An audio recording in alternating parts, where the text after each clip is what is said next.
And we are live. Hey everyone, and welcome back to the Raw Food Health Empowerment Show.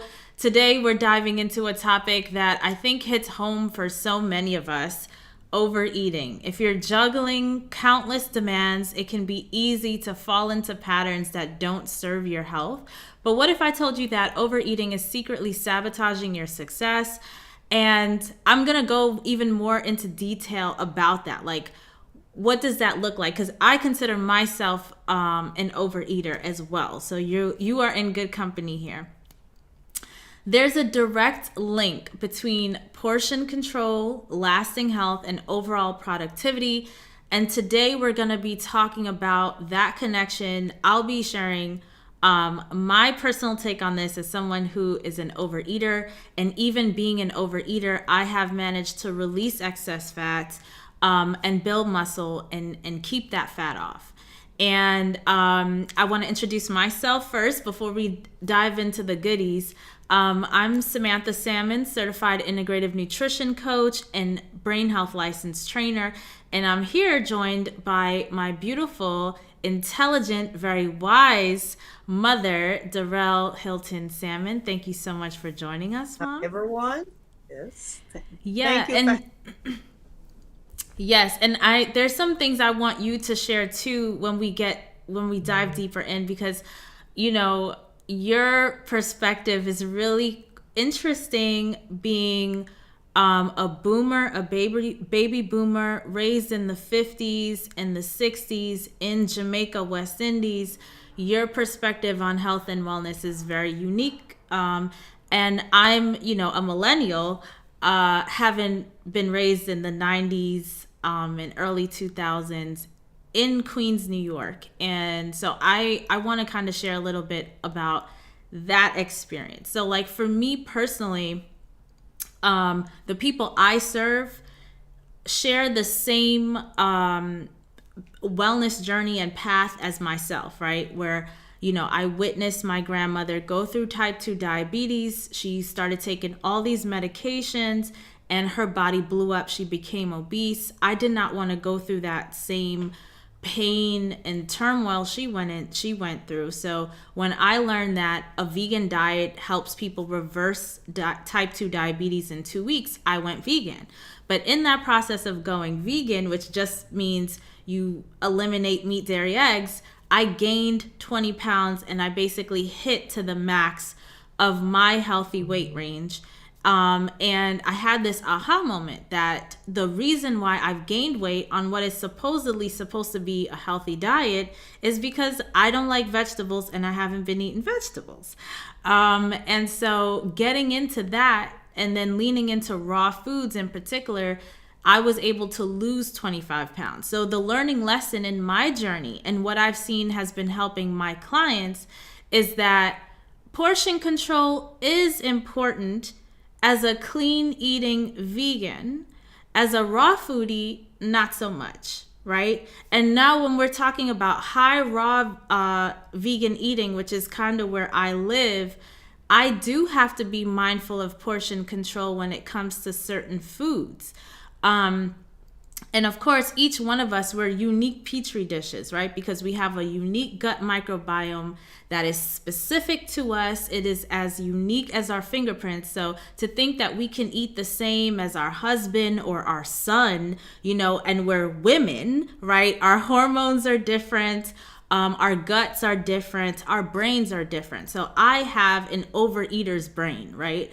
And in my program, Conquer Your Cravings, we go even deeper than that, right? If you are someone who is, susceptible to unhealthy food addiction, there are different brain types that once you identify yourself, there is a way to eat, a way to work out, and a way to kind of build your lifestyle around that to support you and your health goals, right? So we're very unique in this. So for me, what I've seen for folks who are weight loss resistant, have high insulin resistant, yes, if you want to eat high raw vegan, portion control does matter. And when we're talking about productivity, I'm a creative. I create content. You see me out here every week with content. I have lots of blogs that I write regularly on rawfoodmealplanner.com. And in order for me to create, I need to make sure I eat the right foods. And if I'm going to eat certain amounts of foods that still would be considered healthy, those types of foods, I need to be really conscious about the quantity in order to be productive. Because certain foods, for example, fiber-rich proteins, large quantities of those, for me in particular, drops prefrontal cortex activity. And I am just feeling sluggish and I'm not able to concentrate, right? So I have to be really mindful about that. But as I was thinking more too about like, how did we even get here to this whole place of thinking about overeating? What a very privileged conversation, right? To be having about problems with overeating. And I figured out for myself, because we do a lot of that deep dive, the psychological, emotional deep dive in my program, Conquer Your Cravings.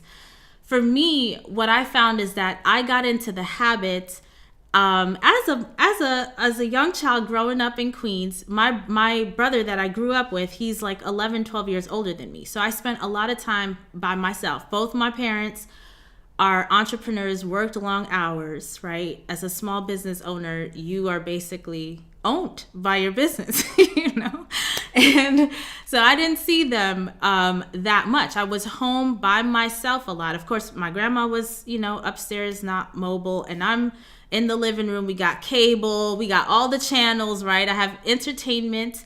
We shopped at Costco, 2 kitchens, lots of food. So I'm by myself.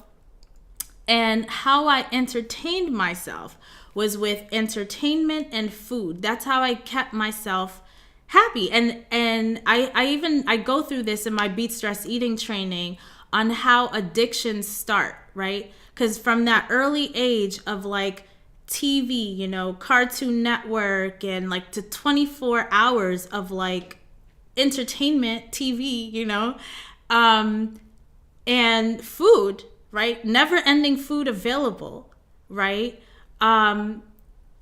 Addictions start there because I'm getting a dopamine downpour, not a drip of dopamine, right? A dopamine downpour, right? So in my program, we go into the different parts of the brain. And when we talk about food addiction, which is really where overeating comes from, the nucleus accumbens, this is basically what I call like the G spot of the brain, right? It is so highly engaged that you cannot seem to get off. Even if you want to get off, you struggle to get off that train of addiction, because it has you captivated. You feel so good, and then at a certain point you don't feel that good. You're getting diminishing returns. This is what we call hedonic adaptation. After a while, you need more in order to get that same hit you were getting before.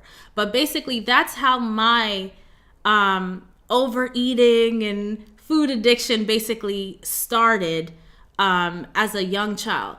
Mom, from your perspective, growing up in basically a rural area of Jamaica, which I'm pretty sure people are shocked that even exists, right? There are rural areas and city areas.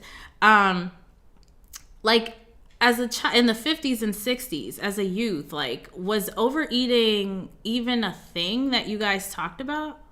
No, because we could never overeat at the table. There was nothing to overeat. Eat what is placed in front of you. The only time I remember we ever overeat anything, we overeat fruits because we have it abundantly. And we don't even wash our fruits. God help us. We pick it from the tree and we just eat it. And overeating for me with fruits was mango. But no, we don't overeat because we never had it that much. We're not that privileged to, just like how you were privileged, we weren't that privileged to have snack in the house. Our snack was the fruit trees them outside. You want a snack? Run and pick one from the tree. Any fruit that you can think of. Cashew. The cashew that you get your cashew nuts from, we had cashew tree. We have avocado. We have everything you can think of that you can snack on. We have tomato. Well, we didn't even know tomato was a fruit until we get here. We just thought tomato is something you always You eat it with salad, or we think it was a vegetable. Up here they call it a fruit. But no, overeating was not one of my things. I can't remember overeat, no, Plus as a child. all that stuff you're talking about on the tree, like you have to work to get that. Like you have to climb up the So by yeah, tree. you lose a couple of pounds by the time you finish even eat them. But Yeah. yeah, but no, we never overeat as children, no, because it's in the rural area. We keep a good shape going. It's because we you work for what you want to eat. You walk to school. You walk everywhere you're going. We don't drive cars. We walk. We walk. We walk. We have bicycle. Ride your bicycle. But we do a lot of walking. And now that I get older, I realize how wonderful that was for us. You understand? Sometimes we don't appreciate the things until when we lose them. Mm-hmm. Yeah. But no, we never overeat. Never. When I came here, I know what overeating was, because it's like you're actually forced to overeat because you see the food and you don't want to go to waste. That And part. I thought further on in life, I find out that was a sin. See, that's an interesting point you mentioned because you said like, you grew up in this environment where you weren't that privileged to overeat, right? Because you didn't have that much. I mean, you had food to eat, but it But had to you have to go be out and, yes, you have to go out you and had to get go it. out and work for it, and then it had to be shared amongst everybody. And resources are slim, right? It's just is what it is. Whatever the land has provided for you, that's what's available, and nothing more than that, right? Um, and then you get into now America, and I find that as a first generation American, I don't think I'm unique in this experience where, especially being raised by a boomer, where there has been sentiments. I'm not sure that I personally went through this because I've always loved to eat. Like, I don't think I ever went through this personally, but I've heard other people say, where their parents made them clean the plate. Because you just mentioned, like, you don't want to waste it, right? And so even people now in their No, 60s, I'm talking about here. When I came yeah, here, I'm back there now. exactly. Here in America, right? I've talked to people in their 60s who they're overeating, but because they still have this programming in their head that they have to clean up everything on the plate. They don't want to waste, right? But like if it's having adverse effects on your Right. body, meaning you're eating past comfortability, right? Which is typically a sign you've overeaten, right? We're not talking Mm-hmm. about eating to satisfaction, right? You should feel satisfied. But a lot of us in America, we want to eat till we feel like heavy because then we know we ate. Because that's what I hear from a lot of folks who say they struggle even with raw foods, because with raw foods you cannot. It's hard. It's very difficult to get that heavy feeling after you've eaten with raw foods. Whereas with Exactly. cooked foods, you can do it, but you have to overeat. And I find that that's what people are really looking for. They want that heavy feeling to feel like they ate. But that's coming from habit, really. It's coming from habit, especially if it's not something that's making you feel good. That's a habitual response, but it comes from this programming of let's not waste. We have to clean the plate. We have to finish this because which came from the boomers, depending on where your family's from. I feel there was a time of scarcity that folks dealt with, why they had this mentality where you can't Well, waste. in my home, because I can only speak of our family. In my home, we don't even have to be told to clean the plate. We don't have to be told that, because I think our mom, and I say my mom because my dad didn't cook and prepare anything. My mom, she shared the food. We didn't have that kind of privilege to go and put our own food on the plate. Our food was shared, the amount that she think we should eat. She didn't have to tell us to finish. We know we're gonna eat our food because that's all we get on the plate. It's not Right. like they said the dishes in front and you take from the dishes and put in your plate. No, it wasn't like that. Your food was shared out. Mm-hmm. So, and a lot of baby boomers can, even people from the South, they were trained the same way. I think it's just like in the cities, like in New York here and so, where people have that big setting on the table. Like it's ridiculous. The setting is on the table like it's Thanksgiving every day, and people waste the food. Yeah, I think in the South folks are like that too, but there's just always this like, I have to eat it all type of thing. So like even like when you go out to restaurants, for example, and there's the serving plate, of course you can, take Bring it, some to go, but yeah, most people attempt to complete it all in the sitting, because they don't want to. There's like this. I think it's habit. Like once you realize that this has come from, it may started from a place where, in childhood maybe you were forced to finish everything and stuff like this, which again, I can't speak from that as personal experience because I don't remember ever being forced to finish food. I always finished it, and probably got seconds because I've always loved to eat. Like I've never not loved to eat. Like yes, seconds, thirds, fourths, why not?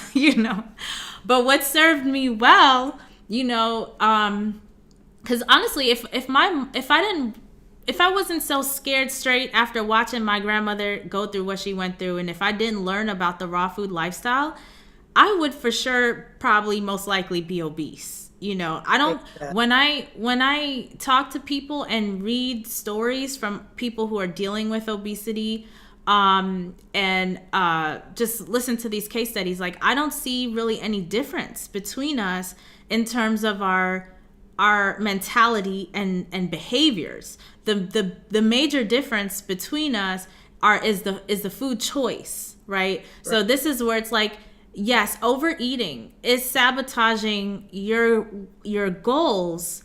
If you're eating clean vegan, high raw vegan, if you're not vegan at all, definitely, if you're raw, not so much. Like I have never seen overeating with raw foods hurt anybody. Like I'm going through my head right now. I've never seen it, right? Because I feel like it's quite impossible because the amount of raw foods you would need to eat to have an adverse effect. I mean, you might feel a little tired with too many nuts, but that's like a big might. I don't know. Well, um that's the only thing I overeat is nuts. I'm But how do you feel but like when you were 100% raw? I'm not talking about high raw when you're eating cooked foods, because when you're eating cooked foods, remember you're mixing up a whole bunch of stuff in your body. So it's not like, people love to blame certain things, but it's like no, there's other things at play here because you're not just eating raw. So there's a huge difference between high raw and 100% raw, and how your body responds and how it feels to certain, right. consuming certain foods. So like when you were 100% raw, um, with were you still overeating on nuts, do you feel like, or did you have any adverse You know, effects? to be honest with you, no, not really, no, because by the time you finish having that bowl of salad, that you have so much different ingredients in that salad, you're full. Yeah, So but no, you didn't just eat salads. You had some raw vegan meals that weren't salad, like the you stuffed bell pepper bell and pepper, yeah, and some other dishes, right? Didn't and you do like quinoa, noodles and stuff? quinoa and stuff, yeah. You didn't do quinoa raw. No, no, not I didn't have it raw, but I mean, well, I'm no, talking not about your 100% raw eating, right? When you right. were doing that. I would have just a handful of nuts. But you weren't, yeah, and you weren't just eating salads, because that's one of the things like folks say a lot, like I don't want to just eat salads, but you didn't just eat salads. No, but my diet is just so different though, because when I tell people that I have like my smoothie, if you ever know what my smoothie is made of, and a lot of people, that's what they're afraid to go raw. And remember, smoothie is raw. It's made of power green with Depends on cucumber, what people are putting in it. the cucumbers and the dates to sweeten it. I use Yeah. the whole dates. I use 3 or 4 dates in mine sometimes because I made a big thing of it. And that's for breakfast, right? And I don't see, I mean, I get full, I can stay full and that until dinner time. Or I probably snack, eat a piece of apple or half an apple sometime before dinner, you know. So for you, your big thing is really just nuts. That's what you like to just keep That's eating. overeating. My overeating is nuts. You know when they tell them us eat 6 almonds? It's a Yeah. joke to me. Like 6 almonds? 1, 2, 3, 4, 5, 6? No. Yeah, and that's the difference. Like with me, it's not just almonds. It's like anything and everything. But obviously certain foods don't really trigger it as much, right? Doesn't really trigger the overeating as much for me personally. Like I've had salads that I just really enjoy, and yeah, I would go for a second or third serving. But I've had also other foods where it wasn't, I didn't feel that way. Like for example, when I have raw Brussels sprouts and they're shaved, I'm so full from that, I don't typically do a second serving. So like with certain foods, it doesn't, but my brain is like that. Like I don't have a stop on eating. So because I know that, right, I'm really intentional about food choice and about even like what is in the home. Like I know, so even I always say that, like I'm just like those lab rats that they talk about in the scientific studies, because even if I'm in a room and somebody is crackling plastic, I will always look, right? It's like a little bit excitement. Oh, what is that? Chips? And it's just, my brain is like this. It doesn't mean I'll eat it, but it's like, I do feel that little like rush of it, of excitement, So I completely get it. I can relate to these people completely. I just happen to be in a different body size because of food choice that, I would say predominantly because of food choice, and also the way that I work out. My exercise routine has dramatically improved my metabolic health where, I don't have to be perfect all the time. My body snaps back really quickly and easily because of that improvement in metabolic health.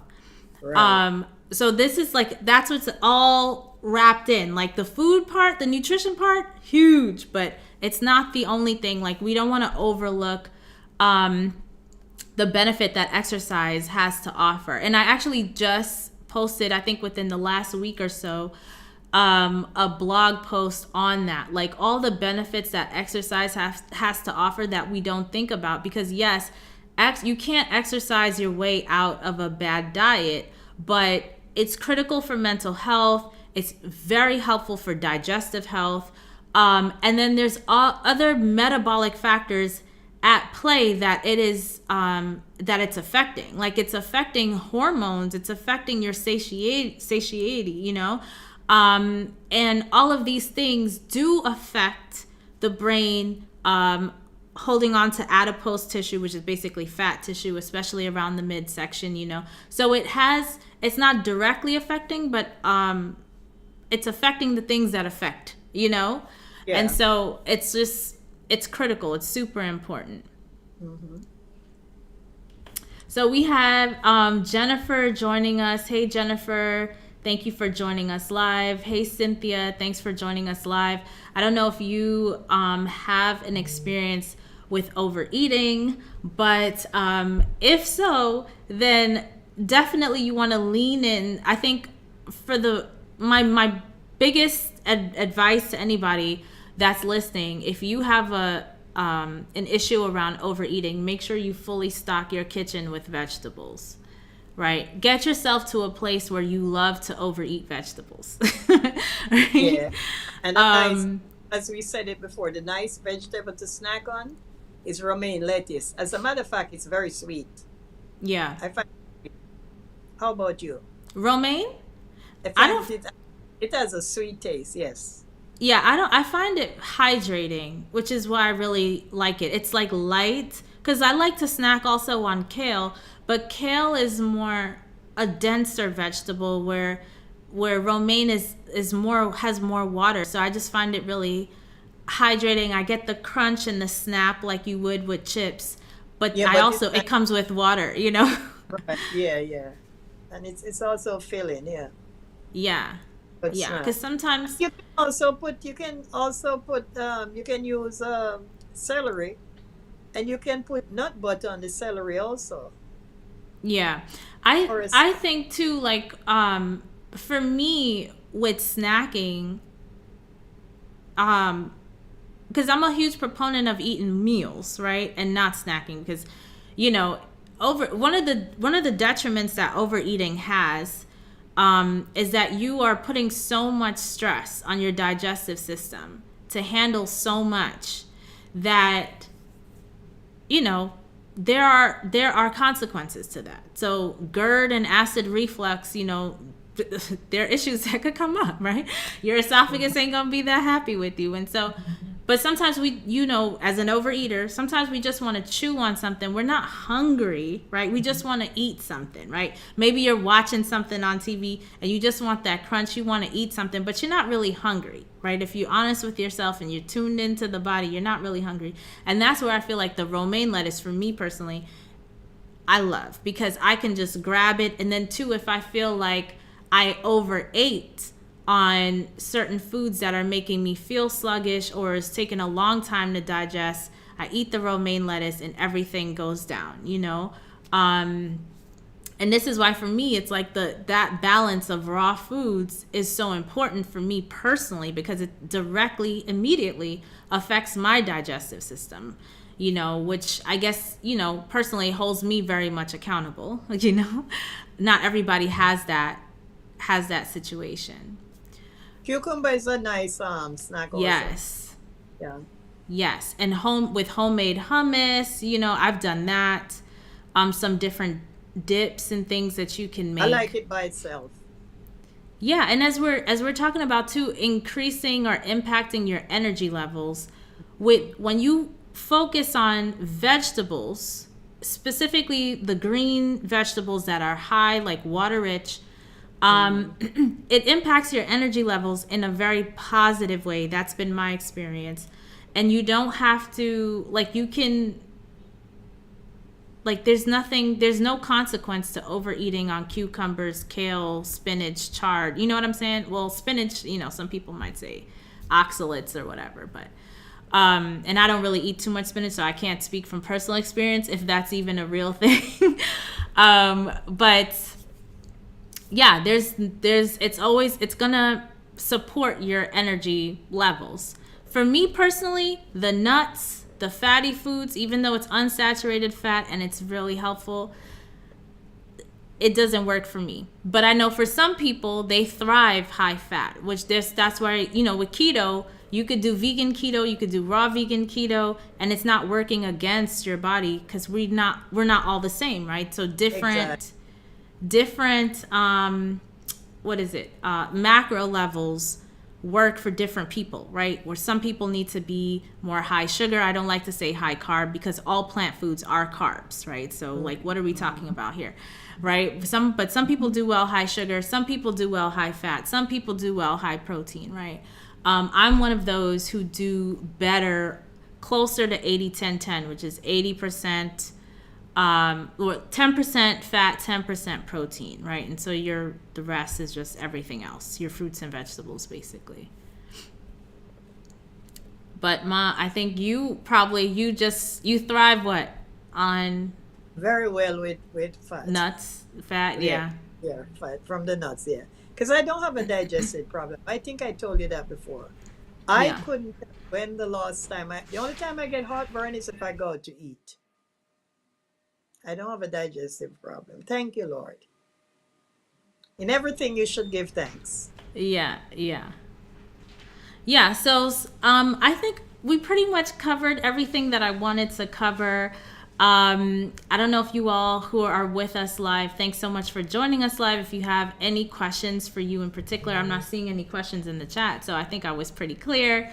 But yeah, I think the main thing I wanted to showcase is that this is really kind of a new problem, I think, that showed up in the past 50 years, with all the junk food we have in the system right now, right?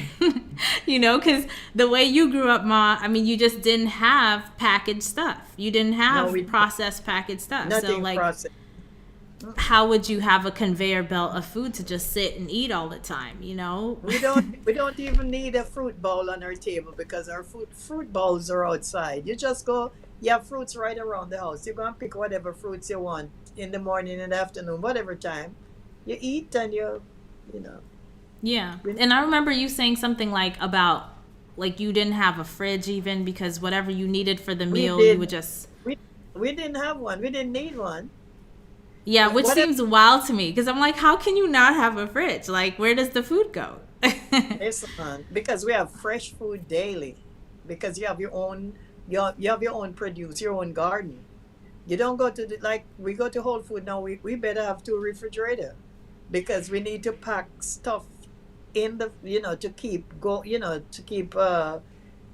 that we can have stuff inside here. One refrigerator couldn't do it because then you'd have to go to the store more than one time a week. In back when I was growing up as a child, no, we have an ice box where we put ice in, and if we have something we have to keep cool, we put it in that box. But we never have a refrigerator. No, we didn't need one. And very interesting time before plastic even, which I think that was the most fascinating aha for me in the past 5 years. Was like, what? There was a time recent that we didn't have plastic. Like, I was like, wow. We grew up using paper for grocery. We carry our own basket and have our thing packed in there. And they used to get your sugar, your rice, everything into a paper bag. No plastic. Yeah. No plastic. So, things changes, over the years. Hugely. And these plastics now, they affect the food that they're storing. They get in the food, and now they're finding microplastics in the fetus, and in the brain. It's permeated the blood-brain barrier, which is crazy. Microplastics in the body, they're endocrine disruptors. So they disrupt your hormonal balance. They affect the health of your brain in a very negative way, right? It adds toxicity to the body.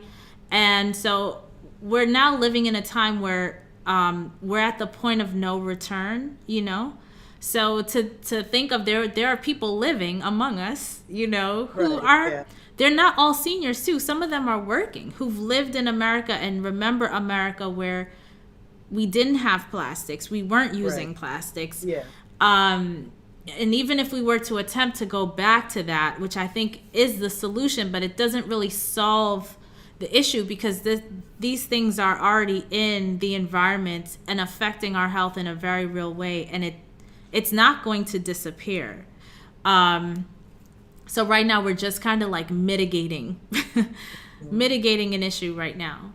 But yeah, so anyway, thank you all for joining us today. If you found this episode helpful, I would love for you to share it with a friend or maybe some family members. And I think this would be a great conversation to have around the dinner table with your parents and your grandparents. Thanksgiving is coming up where families going to gather around the table. And this would be a nice video for them to watch while eating. Yeah, and talk about what was your experience, before plastics was around? Did you ever have the concept of overeating in your time, Exactly. Just having conversation about how folks are doing around this issue of overeating. I think that there's a lot of kind of demonizing, which is why I love to tell people, I'm not Overeaters Anonymous. I'm very much not anonymous with my overeating because it's a lifelong thing that you deal with, but it doesn't mean you can't improve your metabolic health. It doesn't mean you can't release the fat and keep it off. You can. You just have to be very intentional about how you live your life, right? Which is what I go through in my program, Conquer Your Cravings. So I can relate to you. I am a fellow overeater. I understand, and we can do this. All right. So anyway, until next time, see you soon. Take care.